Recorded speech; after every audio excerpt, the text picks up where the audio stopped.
Hi guys. So இன்றைக்கி நம்ம என்ன வீடியோ பார்க்க போகிறோன்னா ஒரு யூஸ்ஃபுல்லான ஒரு செட்டப் தான் எப்படி பண்ணணும் அப்படிங்கிறத நான் சொல்ல போகிறேன். ஸோ பொதுவாக இப்போ எல்லாருமே ஒர்க் ஃப்ரம் ஹோமில் ஒர்க் பண்ணுறதுனால உங்களுக்கு கொஞ்சம் ப்ரொடக்டிவிட்டி வேணால் லாஸ் ஆகிருக்கலாம். ஏன்னா ஆஃபீஸில் மேபி நீங்கள் ஆஃபீஸில் வேணால் மல்டிபிள் டிஸ்பிளேஸில் ஒர்க் பண்ணியிருக்கலாம், மேபி டுவெல் மானிட்டர்ஸை வச்சு ஒர்க் பண்ணியிருக்கலாம். பட் வீட்டுக்கு வந்தோடனே உங்களுக்கு அந்த ஃபெசிலிட்டிஸ்லாம் இல்லாமல் போயிருக்கும். ஸோ அதை எப்படி நம்ம வீட்டில் இருக்க டிவியோ இல்லை ஏதாவது ஒரு எக்ஸ்டர்னல் மானிட்டரை நம்ம எப்படி இன்னொரு உங்கள் லேப்டாப்போட கனெக்ட் பண்ணி இன்னொரு மானிட்டராக எப்படி யூஸ் பண்ணலாம், எப்படி ஒரு டிஸ்பிளே எக்ஸ்டெண்ட் பண்ணலாம் அப்படிங்கிறத இந்த வீடியோவில் நான் உங்களுக்கு சொல்கிறேன். ஸோ இப்போ பார்த்தீங்கன்னா என்னோடய ஸ்க்ரீனில் நான் இப்போ என்னோடய லேப்டாப்பில் இருக்கிறேன். அதுதான் என்னோடய லேப்டாப், இதுதான் என்னோடய மெயின் ஸ்க்ரீன். ஸோ அதில் நான் மினிமைஸ் பண்ணிகிட்ருக்கேன். ஸோ அதுமாதிரி இப்போ ரைட் சைடில் இப்போ மேலே டிவியில் பார்த்தீங்கன்னா அங்கேயும் என்னோடய கர்சர் மூவ் ஆகிட்டுருக்கு. அது என்னோடய செகண்ட் ஸ்க்ரீன். ஸோ என்னோடய லேப்டாப்லேருந்து நான் ஹெச்டிஎஃப்ஐ கேபிள் மூலமாக டிவியோட கனெக்ட் பண்ணியிருக்கேன். ஸோ அது எனக்கு செகண்ட் மானிட்டராக நான் ஆக்ட் ஆகுது. ஸோ இந்த செட்டப் நான் எப்படி பண்ணியிருக்கேன் அப்படிங்கிறத உங்களுக்கு நான் டீட்டெயிலாக சொல்கிறேன். ஸோ அந்த வீடியோவை ஸ்கிப் பண்ணாமல் ஃபுல்லாக பாருங்கள். ஸோ இந்த செட்டப்புக்காக நான் ஃபஸ்ட்டு என்ன பண்ணுறேன்னா, டிவியை ஒரு ஹெச்டிஎம்ஐ அந்த எண்டில் ஒரு ஹெச்டிஎம்ஐ போர்ட்டில் கனெக்ட் பண்ணியிருக்கேன். இன்னொரு எண்டை என்னோடய லேப்டாப்பில் நான் ஹெச்டிஎம்ஐ போர்ட்டில் கனெக்ட் பண்ணுறேன்.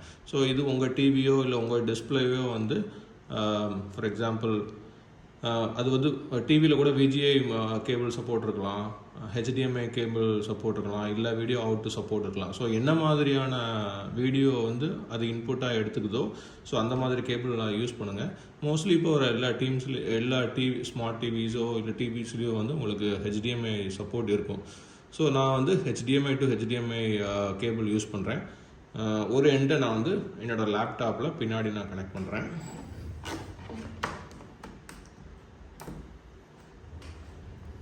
ஸோ நான் கனெக்ட் பண்ணிட்டேன். பை டிஃபால்ட்டாக ஹோம் ஸ்க்ரீன் இருக்குது. ஸோ நான் என்னோடய ஹெச்டிஎம்ஐ கேபிளோட இன்புட்டை செலக்ட் பண்ணுறேன்.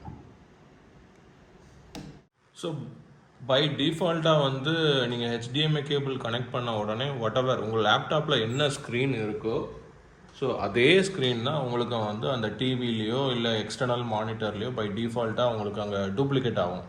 ஸோ அதை நீங்கள் சேஞ்ச் பண்ணுறதுக்கு என்ன பண்ணணும்னா, டெஸ்க்டாப்பில் நீங்கள் ரைட் கிளிக் பண்ணிக்கங்க. டெஸ்க்டாப்பில் ரைட் கிளிக் பண்ணி டிஸ்பிளே செட்டிங்ஸ்னு ஒரு ஆப்ஷன் இருக்கும். ஸோ இப்போ பார்த்தீங்கன்னா உங்களுக்கு அப்படியே டூப்ளிகேட் ஆகிறது அழகாக தெரியுது. ஸோ இப்போ நம்ம நம்மளோட லேப்டாப்பில் இருக்கிறது தனி ஸ்க்ரீனாகவும் டிவியில் இருக்கிறது ஒரு தனி ஸ்க்ரீனாகவும் எப்படி நம்ம எக்ஸ்டெண்ட் பண்ணலாம் அப்படிங்கிறத பார்க்கலாம். ஸோ அதுக்கு நீங்கள் ஃபஸ்ட்டு ஹெச்டிஎம்ஐ கேபிளோட கனெக்ட் பண்ணிக்கங்க உங்களோட லேப்டாப்போ டிவியோட. ஸோ அப்புறம் டெஸ்க்டாப்பில் போய் டிஸ்பிளே செட்டிங்ஸ்னு ஒன்று இருக்கும். ஸோ அதை கிளிக் பண்ணுங்கள். ஸோ இதில் இந்த டிஸ்பிளேயில் செட்டிங்ஸில் அப்படி கீழே வந்தீங்கன்னா இதில் மல்டிபிள் டிஸ்பிளேஸ்ன்னு இருக்கும். ஸோ இந்த இடத்துல பார்த்தீங்கன்னா உங்களுக்கு என்ன இருக்குன்னா, டூப்ளிகேட் டிஸ்பிளே அப்படின்னு ஒரு ஆப்ஷன் இருக்குது. ஸோ இது பை டிஃபால்ட்டாக இது இருக்கிறதுனால தான் உங்களுக்கு லேப்டாப்பில் என்ன ஸ்க்ரீன் இருக்கோ அதுதான் உங்களுக்கு எக்ஸ்டர்னல் மானிட்டர்லேயும் காமிக்குது. ஸோ அதை எக்ஸ்பேண்ட் பண்ணி பார்த்தீங்கன்னா 4 ஆப்ஷன் இருக்கும். ஒன்று எக்ஸ்டெண்ட் திஸ் டிஸ்பிளேஸ், இன்னொன்று ஷோ ஒன்லி ஒன், அதாவது லேப்டாப் மட்டும் காமிச்சா போதும் 2 ஸ்க்ரீன்லேயும் அப்படின்னா அது, இல்லை செகண்ட் டிஸ்பிளேயே காமிச்சா மட்டும் போதும் அப்படின்னா நீங்கள் இந்த ஆப்ஷன்.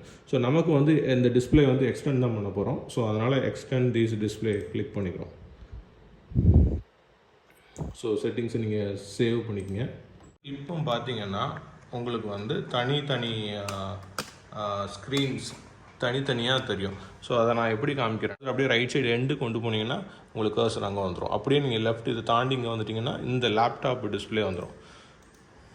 இப்போ நான் என்னோடய லேப்டாப்பில் ஒரு நோட் பேட் ஓப்பன் பண்ணுறேன். ஓகேங்களா?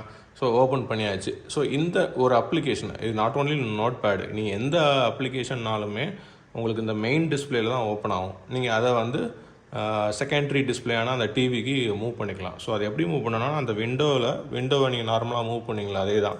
அதை அப்படியே கிளிக் பண்ணி ஹோல்ட் பண்ணி ரைட் சைடு டிஸ்பிளே இப்படி கொண்டு போயிட்டிங்கன்னா ரைட் சைடு டிஸ்பிளேயில் வந்துடும். ஸோ அதேமாதிரி நீங்கள் எந்த அப்ளிகேஷன்ஸ் வேணால் அதேமாதிரி மூவ் பண்ணிக்கலாம். ஃபார் எக்ஸாம்பிள் நான் மறுபடியும் ஒரு க்ரோம் டேப் ஓப்பன் பண்ணுறேன், கூகுள் இது. ஸோ அதை அப்படியே இழுத்து பக்கத்தில் இருக்க அந்த டிஸ்பிளே கொண்டு போயிடுறேன். ஸோ இந்த மாதிரி நீங்கள் மூவ் பண்ணிக்கலாம். ஒரே லேப்டாப்பில் 2 டிஸ்பிளே வச்சுக்கலாம். ஸோ இது எந்த மாதிரி என்னோட கேஸில் இது எந்த மாதிரி ஹெல்ப்ஃபுல்லாக இருக்குன்னா, நான் ஒரு சாஃப்ட்வேர் இண்டஸ்ட்ரியில் ஒர்க் பண்ணுறேன். ஸோ அதனால் என்னோடய லேப்டாப்பில் வந்து என்னோடய சாஃப்ட்வேரை நான் ஒர்க் பண்ணுற கம்பெனியோட இமெயில்ஸ் எல்லாமே நான் இதில் பார்த்துப்பேன். இன்னொரு மானிட்டர், அதாவது அந்த டிவியில் வந்து நான் என்னோடய கிளைண்ட் மிஷினை கனெக்ட் பண்ணிப்பேன். அதாவது என்னோடய கிளைண்ட் மிஷின்ஸை வந்து நான் அங்கே டிவியில் இருக்க டிஸ்பிளே யூஸ் பண்ணி பார்த்துப்பேன். ஸோ அட் டைமில் வந்து என்னால் 2 இமெயில்ஸையும் வந்து மானிட்டர் பண்ண முடியும். ஸோ 2 இதுலேயும் அட் டைமில் என்னால் ஒர்க் பண்ண முடியும். இதனால் என்னோடய ப்ரொடக்டிவிட்டி கண்டிப்பாக இன்க்ரீஸ் ஆகும். ஸோ இது ஒரு சிம்பிள் ட்ரிக்கு தான். இது நாள் வரைக்கும் எனக்கும் தெரியல. ஸோ எனக்கு ஒரு இன்ஃபர்மேஷன் தெரிஞ்சுது. ஸோ இது ஒரு வீடியோவை கேப்சர் பண்ணி உங்களுக்கு எல்லாத்துக்கும் சொல்லலாம் அப்படின்னு எனக்கு தோணுச்சுது. ஸோ அதனால் நான் உங்களுக்கு ஷேர் பண்ணியிருக்கேன். இந்த இன்ஃபர்மேஷன் உங்களுக்கு பிடிச்சிருந்துச்சுன்னா உங்கள் ஃப்ரெண்ட்ஸ் எல்லாத்துக்குமே ஷேர் பண்ணுங்கள். நன்றி.